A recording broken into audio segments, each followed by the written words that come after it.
with Mark Pavelich and Jesse Martineau.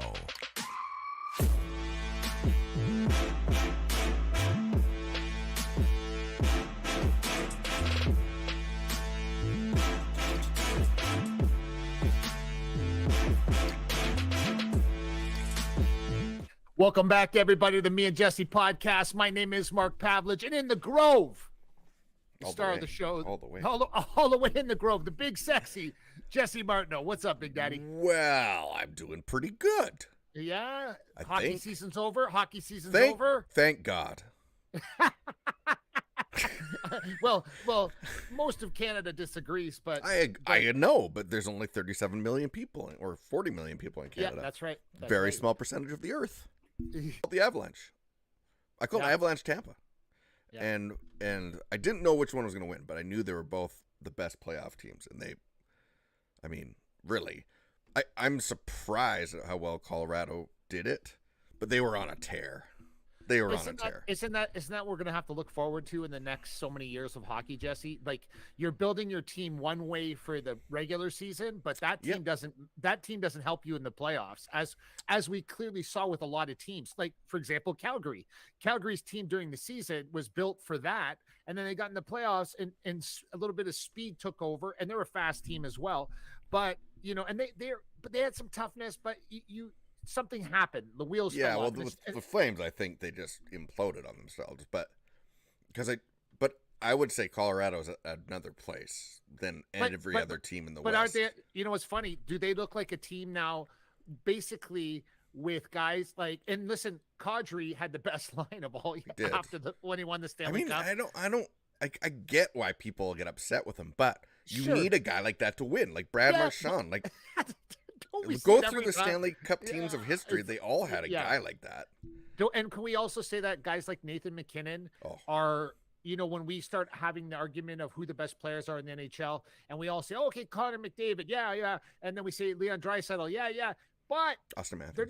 They're not winning no cups. Do you know what I'm saying? I agree. They're not winning no cups. But again, that's the Avs. Yeah. Kyle Maker won the Conn Smythe. Yeah. And, that guy was unreal. And that's the thing with the Colorado. They have a great D. They have a great goaltending, both backup as well, and firepower. They built a team that is scary. Like for the next, they could do what Tampa did. Tampa was scary. Yeah. Tampa is still scary. You can't deny that they're still scary. But that it was and the first time in a long time. Yeah, the best two teams were in the final. I agree. How'd the Montreal Canadiens make it in 2021? There's an asterisk by that, but yeah, whatever. That was because of the COVID year and the 7 Canadian teams were all in a division. But so Colorado, they're built so well. They had a great, they dented the Stanley Cup, which is a great story. That was hilarious. The Kubel kid, right? He goes to bring the cup in, and he kind of trips, bends the cup. First time in history it's been bent on the ice. Not 30 seconds after getting it, the guy already bent it, right? Yeah, that was great. So it's got to go into repair before it goes on tour. Yeah. And unbelievable. But Kadri's line about kissing his ass after the cup, he couldn't be any, like, Toronto Maple Leaf fans right now are just throwing up in their mouth. My gosh, they're hating their life. Because actually, before we move on, who's really hating their life today? Who? Corey Perry. Oh wow, dude! Wow, oh man, 3 times in a row, 3 years in a row. First time in NHL history this has happened. Playing for the other team that loses the Stanley Cup on 3 different teams. That's crazy. What's funny too? He's such a key role player too that you do. Most people, I felt horrible for him because I know, he's that guy you need on your team when you get to that level, but it just happened to be that he's been on the bad end of it 3 times in a row. Now, it happened to Marian Hossa 2 years in a row. Yeah, that's right. He went to Detroit and Pittsburgh, and then he won it the 3rd year. But the pain of 3 times in a row. Oh my gosh. Now, fortunately, he has won a Stanley Cup. Now, if he hadn't, oh my gosh, I don't know what you'd do. Yeah, there'd be a problem. There still is. It's like West from the Lakers that in the That's right. Jerry West. 6 years in a row. That's right. Against the Celtics. Yeah. Played for the Lakers 6 years in a row, loses every year. Yeah. They gave him the playoff MVP in the sixth one to try to, smooth it over a little bit, but he hated it even more. And I'm actually watching that series on HBO. Oh, I think it's fantastic. I've only watched the first little bit of it, but yeah, I'm like, okay, but this is Jerry well West done. did get his title though. He did get one. If you check. Oh, okay. No, yeah. Outside of one. those 6 years though, and did he lost 6 in a row.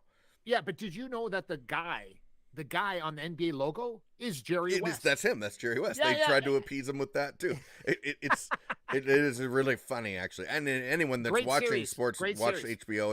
It's the rise of the Lakers, and it's fantastic series. It's HBO, so it's like unhinged, but you know what I mean. Very good. but it is really good so far, and John C. Reilly's awesome. I love that guy.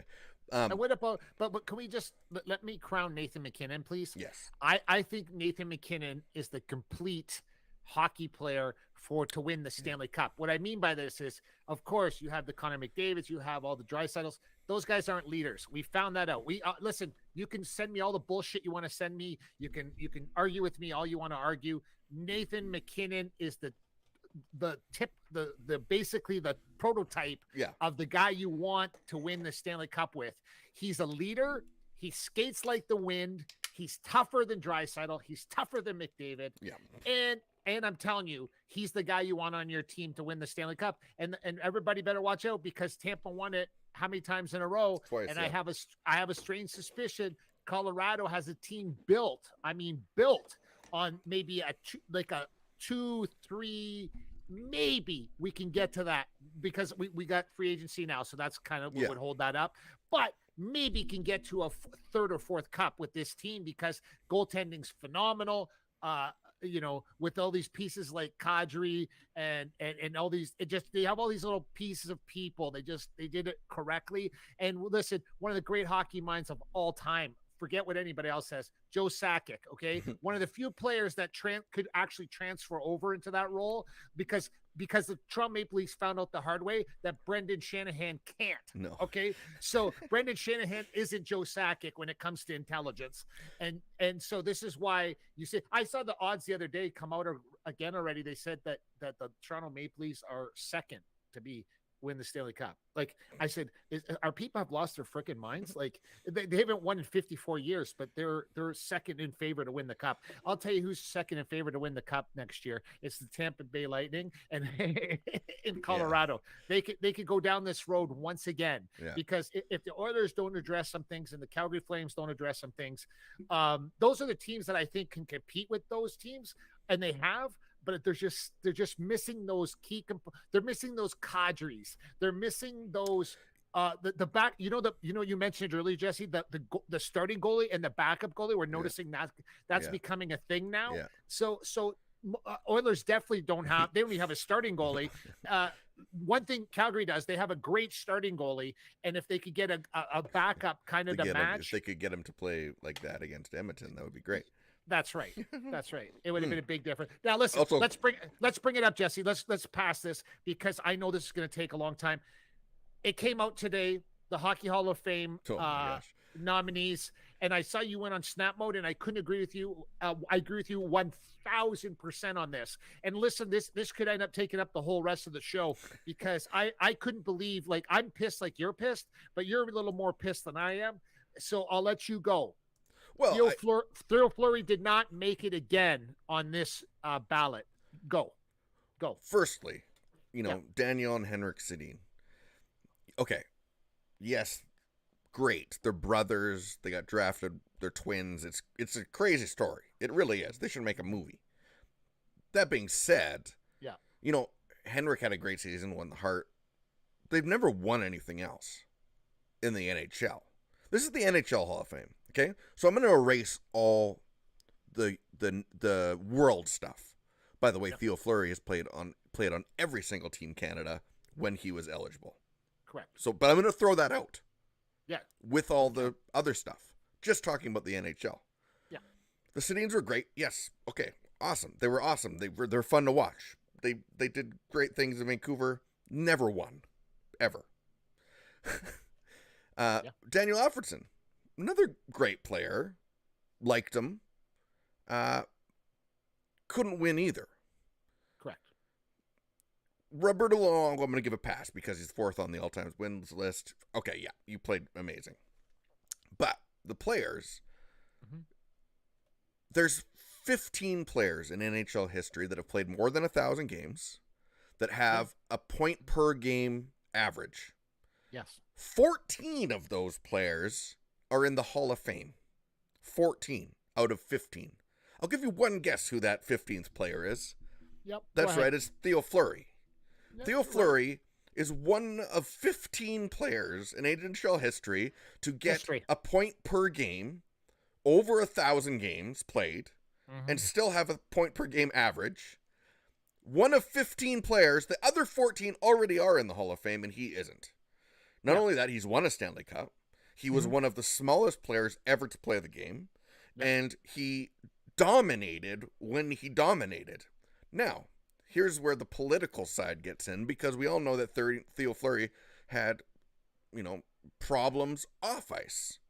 And during that time, if that happened today, this guy would be getting all the help in the world. He'd be all over everything. But during that time, the way they dealt with it was by turning him off, canceling him, so to speak. They canceled him, yeah. They canceled him, and they've canceled him from the Hall of Fame. I do not understand, because everyone I talk to, every sports person I talk to, agrees that with what you're saying, Theo Fleury should be in the Hall of Fame.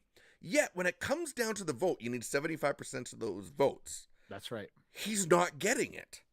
So either people are talking out their ass in public and not putting it down to pen, or there's something else going on. Can we say this out loud for the first time too? There's guys that shouldn't be in the Hall of Fame. There absolutely is. I don't think Daniel and Henrik should be. I'm going to say it. I do not think they should be in the Hall of Fame. What did they do that was so spectacular that other teams haven't done? I agree with you 100%. Once again, if Theo Fleury, his own belief system, whatever he believes in, is not relevant to being in the Hockey Hall of Fame. The only thing that's relevant for being in the Hockey Hall of Fame is the statistics, everybody. What the hell is wrong with this world? Yeah, I didn't even bring up that part. You're right. Yeah, what are we living in this world for? Yeah. His statistics remove everything, what he believes in. Listen, he's one of the biggest advocates for mental health in the world. In the world. Yeah, absolutely. Okay? So if that bothers you, okay. He has a very strong political belief system, whatever. Forget about that. That doesn't matter, ladies and gentlemen. What matters is the statistics and why we keep overlooking this. Listen, I don't understand why I'm more mad about this than you are today, because I cannot believe the travesty of Theo Fleury not being in the Hockey Hall of Fame. And listen to me. This is who I'm the son of a father who's in the Hockey Hall of Fame. Okay. My uncle Marty, did you know this too, Jesse? I found out this recently. He was also on the board of the Hockey Hall of Fame. Interesting. And he also, Uncle Marty, left the board because he disagreed with a lot of the people that got in. Did you know that? That's the first time being said on this show, because he was kind of shaking his head. Now, listen, how Theo Fleury sitting in Calgary, Alberta, Canada right now, or probably on the golf course. Yeah. how can he not? Like, I don't care. Listen, I don't agree with everything Theo says, and vice versa. Theo doesn't agree with everything I say either. It's not about that. Let's banish that. The end result is Theo Fleury should be in the Hockey Hall of Fame. End of story. And I mean, you know what the sad part is? With his career, how long has it been now? How many ballots have gone through where he hasn't been inducted into the Hockey Hall of Fame? But that's what I'm saying. So how many years has that been, Jesse? That he might never get in. Getting close to 20. 20. That's what I'm saying. Yeah. So you imagine that being Theo Fleury and saying to yourself, the career he did at the size he did it at. Let's be really honest here, Jesse. He should have been maybe even a first ballot. Well, that's in my opinion. Yeah. To show everybody with the mental health, the size of the guy, for all the other kids that are like that in schools around the world playing hockey, and seeing a guy like Theo Fleury going to the Hockey Hall of Fame, what a great message they would actually send. Well, I agree. I just pulled up his stats here. So 455 goals, 633 assists, That's crazy. In man. 1,084 games. Not only that, he was a plus 145 player over his career. That's crazy. So defensively, he was also good. Yeah. Yes. So the stats there are incredible. He played 15 seasons for 4 different teams. They're not incredible. They're staggering. Like, how he's not in the shame on you, Hockey Hall of Fame. Shame on you for doing this, right? Because what you're really telling everybody is just shut up and play hockey. And you don't want them to have a personality. Hey, listen, you know what's funny? That's the ongoing trend. And you know what's funny about that too, Jesse? The PGA Tour has just got that shoved in their face. Now, as you know, Jesse, I'm one of the biggest advocates against Saudi Arabia. I can't stand that country. The stuff that they've done to this world and the travesties that they've done. But the LIV Golf Tour did something that I can't express how much I love. Because the PGA Tour, that I love. I thought we were going to disagree. I thought you were going to come on here and say how you hated it. No, listen, you know what? Listen, you notice I'm wearing a Nike hat today? Yes. On purpose. I wore a bucket hat on this show twice. This is the second time. I wore a Nike one to show everybody that I'm not some fake bullshitter at home like everybody else. Because I'll tell you what I've noticed now in the last little bit now. The LIV Golf Tour, okay, it has public investing funds from Saudi Arabia. Yes. The CEO of LIV Golf is one of my all-time favorites, Greg Norman. I know. Okay, I know. The shark. Okay, he is the CEO of the company. You know what's funny? I got Rory McIlroy, and I got John Ram sitting over here going, "Yeah, I can't believe those guys are taking that Saudi Arabia money." Blah blah blah. But these jerk-offs are wearing Nike from head to toe. Okay, Nike hats, Nike shirts. As I wear a Nike hat today to show you something, because you know what it is? Guess where most of Nike is made, Jesse? As pointed out in the past, just like Apple products, in sweatshops in China, and they want to play the big moral compass about look at me, and look what happens, Jesse. So what we're talking about right now, did you see what they've paid Phil Mickelson, Dustin Johnson? Now we have DeChambeau and Brooks Koepka, which, listen, what they've done is they basically have stolen the top 6 or 7 guys in the PGA Tour that people actually want to watch, that hit the ball 350 yards off the tee, and said, here you go, here's $150 million. Is that enough to smooth over your moral compass? Okay, so here you go. If you don't like LIV Golf, then you shouldn't like the media company AMC, because AMC has a Saudi deal that goes till 2030. Penske has a $200 million deal with Saudi Arabia. The World Wrestling Entertainment has a deal. IMAX has a deal. Vox don't go to the movie theater. Has a deal.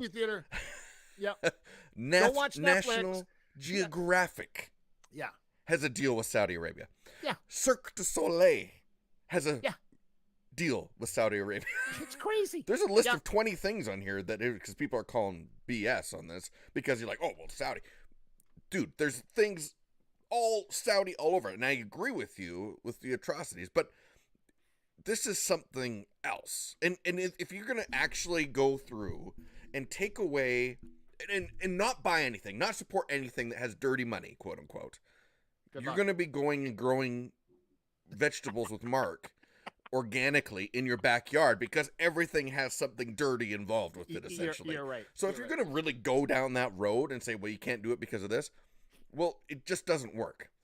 What I love about this idea with LIV Golf is that it's actually putting pressure on the PGA to be better. It's finally putting some pressure on something that has been stuck for they struck gold when Tiger came along. It was like the heavens opened and God's like, here's a guy, and obviously it backfired a little bit, but at the time, here's a guy that will save golf in the world, and it did. It created a whole generation of golfers again. And so they've never done anything, though, themselves. They've banked on having someone incredible come and be a part of their tournament. And so now they have to do something. They have to do something. Otherwise, this thing that's been around for 100 and something years is going to die. Jesse, can you explain this to me? How Bryson DeChambeau, Brooks Koepka, Dustin Johnson, the three best basically on the planet ball hitters that hit it a mile. Not to mention. Yeah, do you understand? And Phil had to do it, but Phil's not going to win on the PGA Tour anymore because he's 52, 53 years old. But he's still that character Phil. That people want to see. He's still Phil. And what did we find out about golf? We don't give a shit who wins. We want to see guys hit the ball 400 yards. We want to see Phil Mickelson. We want to see Tiger. I don't like DeChambeau, though.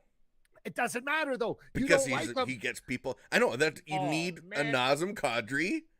To get people to watch. What's he going to do next? Guy. And you know what's funny? The two of them, Brooks and DeChambeau, don't like each other. No, so this is a great. team golf thing. So guess what? If they have any sense, LIV Golf, they're going to put these two playing against each other in the same foursome every week. Absolutely. And you know what the crazy other part about this is? Now, I got Rory McIlroy and John Ram over here in the PGA Tour, which most people forgot about Rory and forgot about John Ram until LIV Golf came, because now PGA Golf is talking about them 24/7. Yep. But you know what else you forgot, everybody at home?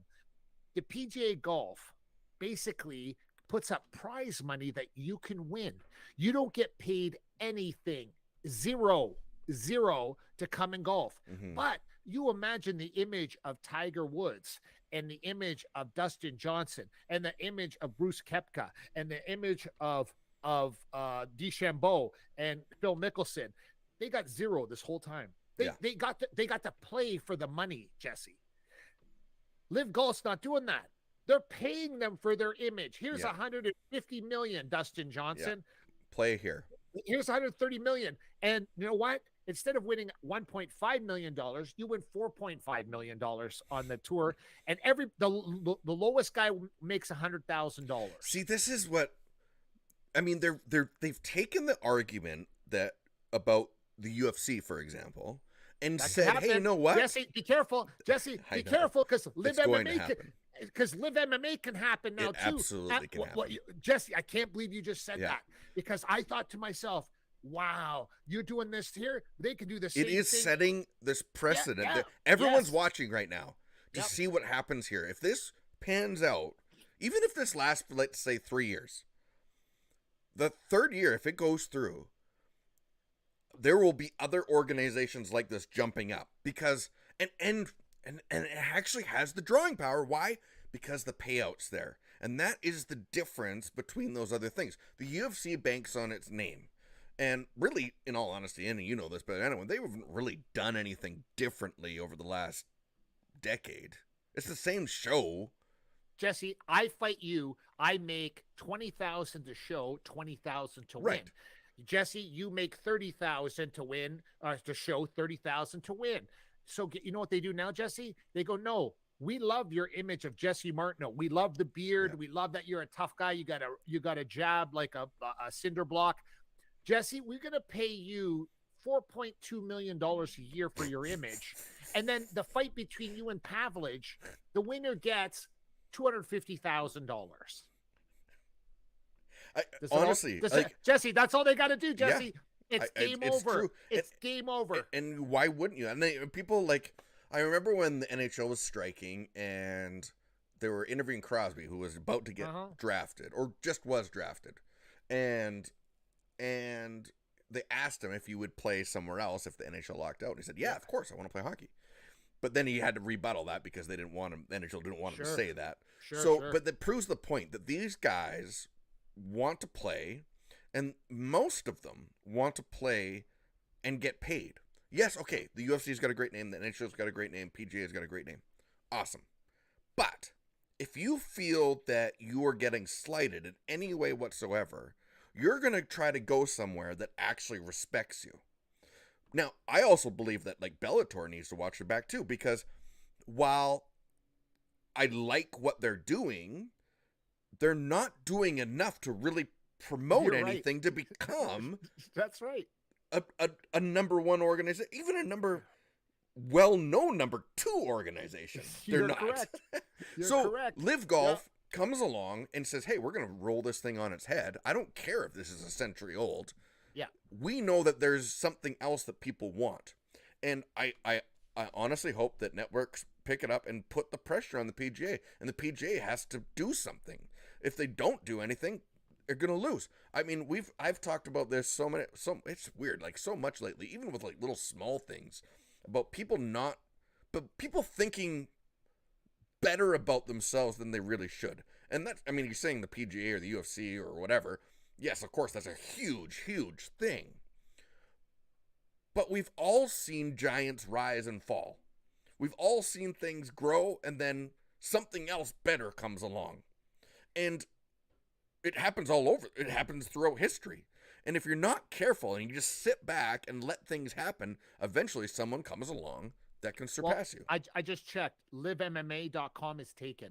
Oh, so yeah. I don't know who took it. Yeah, I know. Good But for someone you. was smart. Because you're lucky, because I would have registered during the show was on right now. But someone took it already. So isn't that interesting? So we didn't plan this, but it's true. Someone took it. And I think, wow, how funny that is that they don't see it. You can do it with individuals, Jesse. Yeah. You can do it. You could do it for tennis. You could do it for MMA. You could do it for golf. You can start saying, and it's the same thing in tennis. You know, Djokovic doesn't get paid to play tennis. He wins money if he wins, and Right. he gets endorsements. Right. He gets endorsements. What about this, Jesse? The guy that comes out of college golf now, that's like the superstar like Tiger was back in the day, but he has to go on tour and sweat it out for a few years before he makes any money. Got to play the junior tour. Yeah, like he has to jerk around and and make a few cuts. I miss cuts. And you know, when you miss cuts, Jesse, you don't make any money and you don't get any sponsors. Now he goes and signs. He's got the hype behind him because he's already got like 40, 50,000 followers on Twitter. He's got another 40, 50,000 on Instagram because he was in college golf and he was a big time guy and he's doing trick shots on his Instagram. And they go, you know what, Johnny? You come over to LIV Tour, we're going to pay you $1 million, which is like really low for them. But you got an opportunity to make, like, even if there's no cut. But that's guaranteed money, right? Like, so that's guaranteed money. Yeah. Like, so why wouldn't you do that? Like, that's just they could just keep cherry picking everybody. And why they can't do that in MMA would be easier to do than it was to do in golf. Yeah, it would be way easier and it would cost way less. Because these guys are used to making nothing. So yeah. I don't understand why these guys need to wake up, because this is going to set a precedent. I promise you this will set a precedent. Of course, Jesse, I can't believe you. I wasn't going to say anything about the MMA thing, right? But I was thinking to myself, I was thinking at home, I was like, oh my God, you imagine they do LIV MMA? Yeah. It would be so much easier because they basically, you understand what they did with the PGA Tour is absolutely mind blowing. Like, if you're a golf person and you follow golf your entire life, you understand, like, Bruce Koepka, yeah, he only really gets up for majors. Yeah. You know what I'm saying? Yeah, so these what guys, they pick their spots now. So exactly, Jesse. So what does he care? So Koepka says, oh, okay, great. Did you know I could still play in the Masters? I can play in the U.S. Open. And correct. I can play in the British Open. And the only one I can't play in is the PGA. Yeah. Right? Which out of the 4 majors is the weakest one. Yeah, it is. So I can play in the other 3. Now, how would this look? Listen to this. Next year, when they come around and they've already played their LIV Tour, and they go play the Masters, love it. and you got Koepka, you got DeChambeau, and you got Dustin Johnson in the top 3 or 4 on the final day, and they go to accept the trophy, and they say, "Thank you, LIV Golf." Oh my God, Jesse, you said it. Oh, you said it, bro. You said it. I could you imagine? Oh my gosh, it would be so good. We want to thank LIV Golf for everything they've done for golf. Holy shit, the fan will just break. Everything will break. The internet will break. But that's LIV Golf is praying that day comes. I love it because they need that. And listen, please, everybody at home, I am Saudi Arabia, the shit they've caused in this world. I am against 1,000%. But guess what? I also wear everything Nike for when I work out, and 90% of their shit is made in sweatshops. Okay, here's my other thing with this. Yeah. The F1 is in Saudi, and of course Lewis Hamilton is super woke, so he doesn't like it. But someone made the point to him, and he had to check himself. He's like, hey, Saudi is actually open to us coming here And they're actually starting to change a lot of the culture around here. I mean, again, it's way behind, but women get driver's licenses, and that was a big thing, and starting to get treated Someone got to better. drive, actually. Yeah. And so you're like, well, that's so bad still. Yeah, I understand, but they're taking steps, and if we actually start to embrace some of the things, and because they're not all terrorists, they're not. I agree. So if you actually can get the bigger culture going and saying, hey, you know what? We know you do things your own way, but there's some other things that we've progressed along, and say, hey, maybe you could take a look at some of this stuff. And by opening up these doors, like having F1 there and LIV Golf and other things like that, maybe they start to get some more pressure politically on them to actually start doing things a little differently. You started a tidal wave today on the Me and Jesse podcast because someone has registered LIV MMA and probably LIV every other sport on the planet, but they can do this formula to every sport that has individuals that are subcontractors to themselves. MMA has to be next. And could you imagine the top 10 guys in MMA, if they say, listen, hey, Conor McGregor, that would be a good spot for him to go. They go Conor McGregor. Conor McGregor hasn't fought in the UFC forever. He waits till his shit expires, and he says, and same with Francis Ngannou, and same with all the John Jones, all the top. Interesting. Listen, Jesse, you're talking peanuts to get this started. Yeah. This is 10 times easier than the PGA Tour. You literally need the top 8 guys, 10 guys, and you know what you do? You just tell them all, guys, wait till your contracts all expire. Don't worry. They all expire when they expire. And then you all sign with LIV MMA, and we're going to start it off, and we're going to have our first show in this place. And guess what? Our production value and everything else is going to be 1,000,000 times better than Bellator. And probably we will be better than the UFC's as well. Because the UFC's is garbage. Because we can see what they do. We can see what they do. Have you seen the setup at LIV Golf? Dude, it's bananas. We could put you in the arena for 2 hours, and you could put on a better show than the UFC. Well, did you see what they did? Did you see what LIV Golf did? What? No, man. First year, we're on YouTube and Facebook live for free. So guess what? Because we want you people that are all the young people in the world that don't care about golf. We want you to watch it, and we want you to watch it on YouTube and Facebook. And guess what? It's probably going to be live on Instagram too very soon. Yep. And what they're going to do is they're letting you go right on their YouTube channel. And if you want to watch it on your phone, you want to watch it on your television at home, on your YouTube, you want to do whatever you want. And it's a little bit hipper. Now, what else did they do? They got Bryson DeChambeau and all these other guys to start promoting their YouTube channels, which in the past in the PGA Tour, they did not. But LIV Golf said, DeChambeau, when you go out there on that launch pad and you start sending rockets 400 yards, and it literally looks like he's going to break in half when he swings the club at the ball. Oh, he swings so hard. No wonder he has back problems already. Oh my God, it's insane how he swings at the ball. And guess what? His YouTube channel is like growing like crazy. But guess why? Because they started promoting the individuals. Not like the PGA Tour has been doing for the last 100 years. They basically have been promoting solely their brand and forgetting about the players. But Tiger Woods came along. Yes. So all of a sudden when Tiger Woods came along, they went, oh my God, this guy just comes along and he, is he going to play next week? Well, we don't know. And now all of a sudden Tiger hasn't played forever. And everybody's kind of like, wah, wah, wah. Like they don't even care. Well, when he went to the Masters, what did people tune in on? Did you see what happened? Not many people tune in Thursday on the Masters. Jesse, I'm telling you, the golf ratings are in the toilet, and Tiger comes back, and all of a sudden, everybody's like, oh, shit, Thursday. We're like, turn on the Golf Channel on a Thursday. And guess what? I'm guilty. I'm guilty. I did too. Yep. So guess what? But what I'm trying to tell you is, did the Masters pay Tiger to ever show up there? Absolutely not. Now, you got LIV Golf, and you know what's funny? Tiger just became a billionaire. Okay, one of the first golfer to become a billionaire. Yeah, just recently. Wow. Now I heard they offered Tiger X amount of dollars to cross over into thing. Tiger's career is almost finished. What they paid Phil Mickelson, it was still worth it. It would still be worth it, but they paid Phil Mickelson like $132 million. And Phil was in horrible debt, gambling debt, so he got out of debt, and he got a bunch of money back. And he's never going to win a PGA Tour again. So Phil got the deal of the century. right?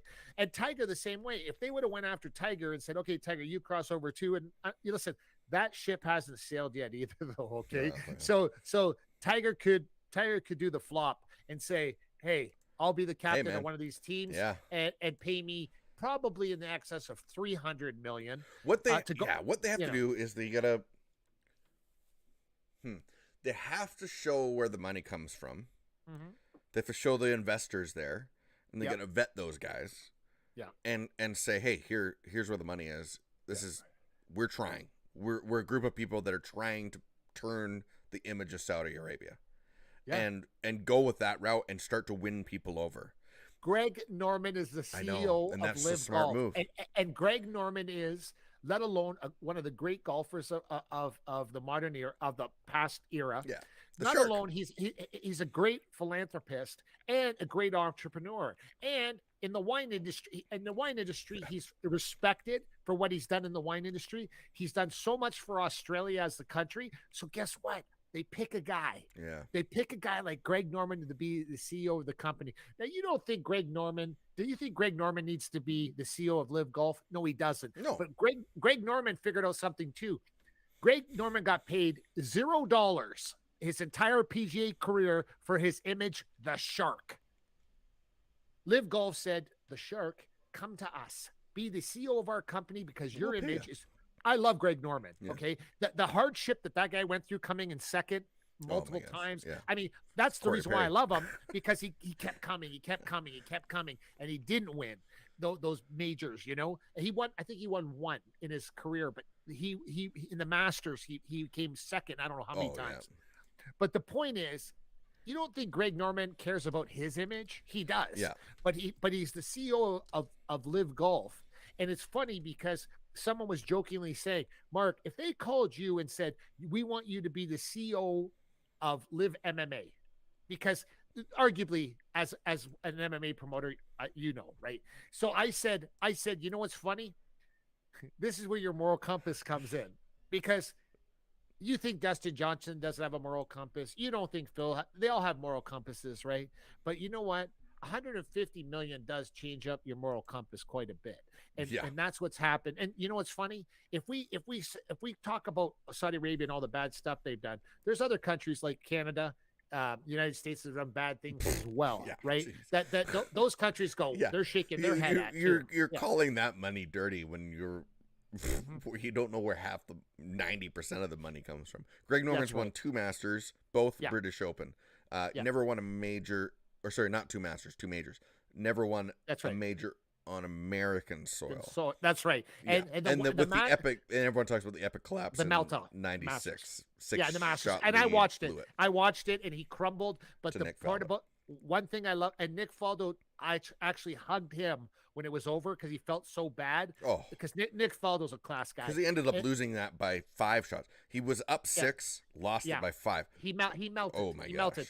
But what I'm trying to tell you about Greg Norman is, forget about that, because he was that guy that was relentless. Like, he lost, and that was one of the biggest meltdowns we ever watched on live television. And he still was like smiled, and he still came back. But his career after, when he's the Shark, and his clothes and his wine and all his image. And you know what he said to himself? It's about time that there's an opportunity for golfers. And he's probably thinking to himself, I wish it came from the United States, or I wish it came from somewhere else. But it came from Saudi Arabia. And he said, this is the greatest thing ever, because now you got to pay. You got to pay for Phil Mickelson. Yep. You got to pay for Dustin Johnson. You got to pay for DeChambeau to hit 400-yard bombs. You got to pay for these guys. And you know what? You can't slight these guys, because Rory McIlroy and John Ram are sitting over there going, oh, it's a travesty. Oh, my God. But they're all wearing Nike from top to bottom, made in sweatshops in China. So let's save the moral compass, guys. Look at this. Look at this. Here's an interesting thing. Top professional male golfers with highest career earnings as of May this year. Tiger, 120 million career. Phil, 94 career. You know who's third? Dustin Johnson. Yeah. Crazy. With 74 million career. Yeah. Now, here's Dustin Johnson now, and Phil. It's crazy. It's crazy. And they're going to make Yep. Like that's the thing you have to think about here. Yeah. You know, okay, endorsements aside, but career winnings. Yep. Dustin Johnson made $74 million so far in his career, but if he was playing football or basketball or even hockey, yeah, he'd be making more money. So when you can guarantee money and you can just now focus on other stuff, whatever, you're making money for your image. Why not? Jesse, why not? Do you understand, Jesse? One signature, he made more money than Tiger Woods' his entire career to go play at LIV Golf. Is that what he got? He got $120 million? 150. Dustin Johnson got 150. Holy moly! So you get what I'm saying here? Like you're sitting at home going, I got $70 million. They gave me 150. Do the math, Jesse. You're talking generational money for 10 different generations here. They're set to pay Johnson up to $150 million. Yes. For stating his commitment to LIV Golf. Yep. Comparatively, Johnson, world #1 player, ranks 3rd all time with $73 million. Wow! So and you know what? But that's the crazy thing, though, because you go after the #1, because he is the #1 right now. You go after him and you say, hey, I'll double your career winnings. That's what they did. I'll double it. Yeah. In this one, right now. One signature, bro. One signature. He's like, yeah, dude. Smaller season. Listen, Jesse, smaller season. And you still can play the Masters. And 54 holes, Jesse. 54-hole tournaments, yes, not 72-hole tournaments. Actually, I love that. Jesse, no cut. Yeah. No cut. So there's no pressure. And we already paid you $150 million. But if you actually win this tournament, you win $4.5 million, Jesse. There's no tournament on the PGA Tour. You win $4.5 million. Dustin Johnson's going, oh, my God, this is going to be nuts. No pressure. And I just could go play golf. So the announcement this week was that all golfers who have qualified for the 150th Masters will be allowed to play. Yeah. That includes Koepka, DeChambeau, Johnson, Mickelson, who all committed to LIV Golf, and they're all allowed to play. So, you know, what's going to happen in 2023, we're not sure, but you know, the PGA suspended them from PGA events. Fine. But did you see the commission? Did you see the commissioner of the PGA Tour? He was so offended by them going to do this. Oh yeah. But you know what I thought to myself? What an idiot! How can he? Why would you suspend these guys, Jesse? They're subcontractors, Jesse. They pick their own schedules. They can't be told when they can play or when they not played. And the PGA Tour all of a sudden, because you know what LIV Golf said? And listen, I'm telling you, I agree with everybody at home. Yeah. I wish LIV Golf was in France, like people were in France, like rich people that own vineyards or whatever the case may be. But guess what? It's Saudi Arabia. Let's take out the Saudi Arabia and think about this for a second. You imagine the PGA Tour commissioner said, yeah, they're all suspended. Okay, great. You know what he just did? He made LIV Golf bigger by doing that. Yeah, he did. If he would have let them still play because they're subcontractors, he should have let them play. This is where you fight it by not giving it validation. Oh, he validated it to the max. He did. Jesse. He absolutely. Yeah. He said he really legitimized this other thing. Jesse, you know what he did? Koepka, who arguably is the king of majors right now. He is like cash money. He is like the guy you go to Vegas and go, here's my 20 G's on Koepka for the major. Your chances are pretty good. You know that Koepka didn't leave until that speech came out. And he probably was sitting at home with his agent going, so. Could you imagine his agent, Jesse? Yeah. Jesse. Oh, let's say his agent makes 5% of the 150 million. He says, you know, it's true. Why should I be on the PGA Tour? And you know what? I don't give a shit about the Tuk-Tuk Open. I don't care about the, ABC Open that I play during the week. I care about the majors. Guess what? I can play in the 3 of the 4 of them. So I don't care about these other majors these other regular, the John Deere Classic, these other ones. I don't care about that. I care about the 150 million I'm being compensated not to play in them. But, you mean I could still play in the Masters and the U.S. Open and also the British Open? Oh, my God, this is fantastic. And you know what Koepka says? Now I'm really going to win these. I'm going to win these for sure because you said I can't play on the PGA Tour. And that's going to cause them so much grief when that happens. So Dustin quoting, I can do whatever I want.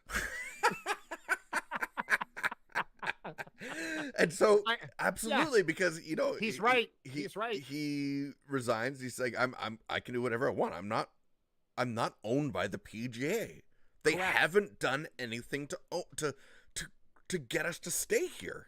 PGA doesn't ever cut them a check, Jesse. The John Deere Classic cut them a check. John Deere cuts them a check. The Masters. Exactly. The Masters cut them a check. The U.S. Open cut them a check. The ATP, whatever, Pebble Beach cut them a check. But the PGA Tour doesn't cut them a check. And now you're in trouble. Because if I was Rory and I was the rest of these guys, I would actually want to talk to the commissioner and say to him, bro, okay, we won't bounce. But we need some, we're going to show up every week here. There better be some extra money for us to show up. Because we're subcontractors. Yeah. I totally agree. Oh man. It is an interesting thing. And I think you're going to blow up the internet when you start MMA, live MMA, live MMA. And you take the top 10 guys, you tell them, don't be re-signing with nobody. And you know what they could do, Jesse? They could walk up to all those fighters and say, here's $1 million each to the top 10 guys, which is peanuts to them, and say, don't fight again. Here's your $1 million. And sit down and don't move until your contract expires. And we'll wait for all of them to expire. And guess what we'll do next? We'll start Live MMA at the same time. And we're going to do a press conference with the top 10 guys in the world. And you're all going to stand in front and go, we're all part of Live MMA. Also, Dustin Johnson's married to Paulina Gretzky. Yeah. Which, she's all right. So he must have talked to Wayne Gretzky. Wayne Gretzky must have told him. This is what I mean. Wayne must have told him, "Are you nuts? Yeah. They're gonna offer you double, and you know what else happens too? Now, if I'm Dustin Johnson, I want my money up front. Yeah. Listen to me. I want that shit wheelbarrow to the front of my house. I don't care what you got it in. You got it in gold, bullion. Yep. You got it in cash. Whatever you want. But I guarantee you that his agent didn't take you're going to pay us $20 million now and $20 million later. And I guarantee you guys like that level are wanting their money up front, right? Because that's all there is to it. And I guarantee you most of them all got their money up front. Yeah. Dustin Johnson lost a sponsor over the deal. Which sponsor? What sponsor? It was which one is it? RBC. Jesus. Yeah, I guarantee Nike ain't doing that because that would be so hypocritical. That would be so. Listen, I told people many times over, I don't get my moral compass from Nike. You know what I'm saying? I wear their gear because I like it. I don't care about, you understand, their moral compass is not my moral compass. No, absolutely not. Because I wear their stuff. You know what I mean? But if you want to sit there and be that person, boycott everything, you would be walking around naked. Well, here's the thing, too. Again, I make this point, and I say it again. If you were to stop buying things or going places that had dirty investment, that you call dirty investment, you wouldn't go anywhere. Because somewhere along the line, something shady happened to get where you are. And now I understand with the Saudi. What about the fuel? What about the fuel on the damn plane that's taking you from one place to the other? Well, that's the thing now. So now we don't get gas from Russia, but we get it from Saudi again. So don't drive then. Yeah. If you're really serious, don't drive. Because that's where it's coming from now, which again is a whole other topic. It's mind blowing. But that's the point. Are you really you're seriously like that? Why not try to use LIV Golf to leverage some sort of change in Saudi Arabia that F1's trying to do? And then people really bashed F1, but they stood the ground and say, no, we're going to allow our drivers to say what they want, do what they want. Yes, we understand that it's controversial, and they did. Lewis Hamilton wore a Pride helmet in Saudi Arabia, where that's illegal still, and some people get killed for that. Yeah. So he did it. So if you want things changing in the world, then you're gonna have to do some give and take here and let them into things, and then you go there and try to change their culture. Now, I think if this can catch, if it can keep going, I don't know what that's depending on. I'm not sure because, for example, like one MMA in Asia is huge and doesn't need North America, to be honest. It would love to be in North America, don't get me wrong. It won't do nothing here, though. But it doesn't need it. It doesn't need it. No. So do these guys care if they get that North American recognition or not? That could be an issue. But at the end of the day, they're getting... But LIV Golf is in Portland this week. Well, that's what I mean. Like, if that can continue, absolutely, there's a viability there that you absolutely need to think about. Could you imagine LIV Golf and it just does an Asia thing, that's a different story. Could you imagine the LIV Golf doing that, though, every weekend? What?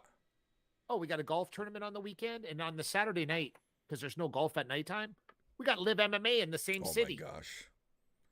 On the golf course. Yeah, no, but not even on the golf course. I'm saying is in the arena in the place they live. But to get people set up a freaking thing on the golf course. We all know how people love their sports in the States. So you could actually go to the golf during the daytime and then have the money to go to the MMA show at nighttime. Did you see any of the LIV Golf so far? Have you watched it live? I have. Is there people there? Yes. And it looks like a PGA event? It's just a little bit fancy. There's a little bit cooler signs like LIV Golf, and it looks cooler. And I subscribe. And listen, announcers good? Like nothing different than the PGA Tour. But you know what the funny part is? I watched the PGA Tour event last week, and they were way more excited. They were way more plugging. They were way more letting out, like a little bit hippified. Yeah. But because golf's never been hip. But LIV Golf, if you even look at their logo and you look at all their other stuff, it's super cool. Like, it's got a cool logo. The way they're doing stuff, I would imagine would be a little more refined than even the PGA Tour. So you have to ask the guys on the LIV Golf Tour how they're being treated. And you go do the research, man. I'm telling you, they're all raving about it. And if you go check the rosters of the LIV Golf Tour, you're going to be like just shaking your head because you're going to recognize a lot of names on there. A lot of names. We're leaving out people. We're leaving out people like Kevin Na, who's like big on the PGA Tour, and he's now with LIV Golf too as well. And Koepka's brother, who's a rising star too, he said, "Nah, I'm going with LIV Golf. I'm going to be with my brother, and we're going to just make a ton of money together." There's just so many things that are happening now. But what I'm saying is the crossover. What happened is it can happen in tennis. It can happen in MMA. It can happen in a bunch of individual sports where you're not being paid to do anything. But now how guys like, Djokovic, guys like Nadal. The tennis is another one. They can't think to themselves. LIV tennis. How the hell haven't I got paid for me being Nadal? How the hell have I not been getting paid as Djokovic? I've never got paid for that. I got paid for winning, and then I got paid by sponsors because I won, but I didn't get paid for who I am. And that's going to come back to bite these people. I'm telling you, if LIV Golf can sustain, meaning like there's a little longevity to this. I know. We're gonna. You know what they need to do? They need to go out and get David Feherty out of retirement. Oh my God! If they could go and get David Feherty out of retirement, well, they can afford him. Yeah, absolutely. Hey, David. Yeah. Come on over. We'll give you $75 million. Do a show. Be the guy on the course. Yeah. Do a season with us. He pops up on the PGA Tour still, like on occasion, like he pops up, like. He retired in 2015, but he did a show for a bit. Now it's canceled, but David Feherty, like he's the voice, like he's hilarious. He's what people like. Oh, David Feherty. He's entertaining. Like, it cracks you up. Like it's the awesome. whole time. You get him. You go get someone like that. I totally agree. Then you got something because some people do like nostalgia, like. Is LIV Golf watching the show today? Because you literally have gave them the game plan, and you're like, they should just be writing this down. Like, oh yeah, we get Feherty. Did Jesse say Feherty? Yeah, okay. But you go and get like, that's what I love about this. And tennis could do it. And in fact, it's John tried McEnroe. because the women's thing. How much you going to pay John McEnroe to commentate? Why not? And somebody else. So you got Johnny Mac and somebody else, and you get the top 20. Listen, after the top 15 players of men. You don't know anybody else. No. So that's what they figured out about golf. So they took the popular guys in golf. besides the 2 or 3 guys now, can you name a bunch of guys on the PGA Tour? You can't. That's right. You can't. In tennis, I mean, the women did that and pushed the tennis's hand when they said, "Hey, we're going to do this other tournament. We're gonna band together as women and do this, and we're all getting paid." I wonder if it's the same in tennis. I bet someone better go check about this LIV tennis thing, because maybe you can still play in the Wimbledon, French Open, and U.S. Open, but maybe not. So these other ones that are every week, who cares? You don't even know the name of them. Have you ever watched a regular tennis tournament during the week? No, you have not. Either have I, and I'm a tennis person. Yeah, you love tennis. So but I watch the U.S. Open, Wimbledon, the French Open. That's what I watch. Yeah. I don't watch the other ones during the week anyway. Australia, you like Australia too. Australian Open, exactly. But I think that's the same thing that just happened here with LIV. You know what? Do you really run out of your way to go watch the John Deere Classic? No, you don't. But you do to watch the Masters. Yes. And all those guys that we just named that are on the LIV Golf Tour could all play in the Masters. So what they thought, their agent convinced them, because they wanted their 8% or 10%. They said, you know what, guys, this LIV Golf thing, we can get the money up front, but you could still play in the majors. Does it sound like a good idea? What do you care? And the prize money's way more. I mean, to me, it's a no-brainer.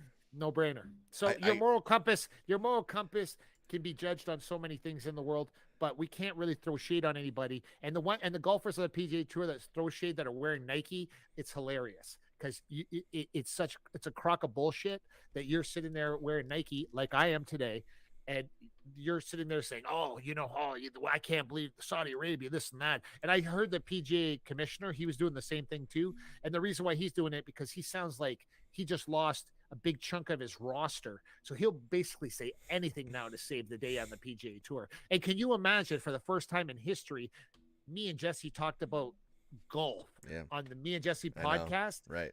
And we have guests from the NFL, NHL, UFC, you name it, on this show, and NBA on the show. We've never had a PGA golfer or a LIV golfer on this. We could say that now on this show, but we basically talked about for 50 minutes on this show about golf.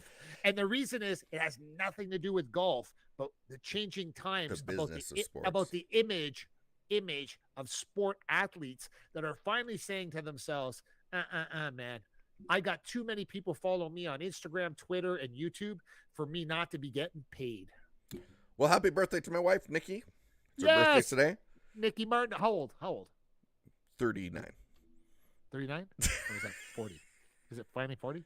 No, she's older than me, so she's over that. But so is my wife. My wife's older than me too. Yeah. So what's the problem? I don't know. Well, she's 46, I think. But you know what? One of the great female athletes, and probably would have done something in athletics in her life if she didn't have so many damn kids. So Nikki Martineau, happy birthday from the Pavelich family. You're an absolute gem. We love you with all our hearts. And she, athletic wise, though, it's almost bizarre. Like, some people bug her about being super competitive, but it's actually one of the things I love about her. Oh, I love my God. that she's competitive. I told people the stair story. She used to run stairs with me. Exactly. And literally she'd beat the guys, and then she beat any girl that ever came. And I remember one girl that was kind of athletic. She was trying to beat Nikki. And one day she beat Nikki, and I asked Nikki after we were going back to the car, and I said, Nikki, what happened? She said, Mark, I didn't sleep all night. I was like, it was still close though. It was still close though, right? Yeah. So I said, I looked at Nikki and I said, oh, that shouldn't matter. You're Nick, you know what I mean? Like, and I kind of wrote her about it, right? Oh, the next week, oh my God, Jesse, she murdered the girl. She beat her by about 20 laps. I mean, it was crazy. And that's what I talk. That's competitiveness, and you can't instill that into people. I honestly believe you're born with that, or you're not, right? And she's a fantastic athlete. Huge happy birthday to Nikki Martineau, Jesse's wife, and many, many, many more. And thank you, Crystal Glass. Call 310 Glass for all your glass needs, or where else do you go? crystalglass.ca. There it is. And don't forget about Meathead. Meathead, specialty meat and seafood. Pick yourself up a nice rack of lamb. Oh, or big tomahawk. Oh, a nice tomahawk steak. I love a nice tomahawk too. Yeah, it is good.